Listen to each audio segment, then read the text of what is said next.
இந்திய வம்சாவளியை சேர்ந்த அமெரிக்க விண்வெளி வீராங்கனை சுனிதா வில்லியம்ஸ் பாதுகாப்பாக பூமி திரும்பியுள்ளார்.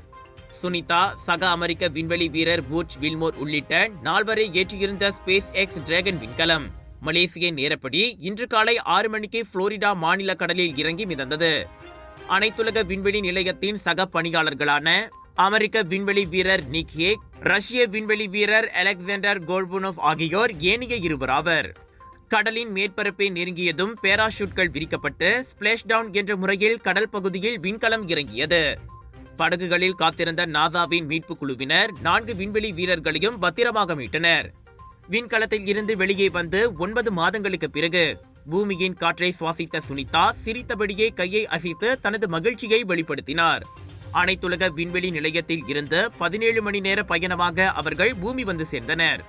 ஒரு வார ஆராய்ச்சி பயணமாக விண்வெளி சென்ற சுனிதாவும் வில்மோரும் விண்கலத்தில் ஏற்பட்ட தொழில்நுட்ப கோளாறால் 9 மாதங்களாக அங்கேயே சிக்கிக் கொண்டனர். அவர்களை மீட்டு வர பல முயற்சிகள் மேற்கொள்ளப்பட்டும் எதுவும் பலனளிக்கவில்லை. கடைசியாக கோடீஸ்வரர் எலன் மாஸ்கின் இந்த ஸ்பேஸ் எக்ஸ் விண்கலம் அம்முயற்சியில் இறங்கி அவர்களை பாதுகாப்பாக பூமிக்கு கொண்டு வந்துள்ளது.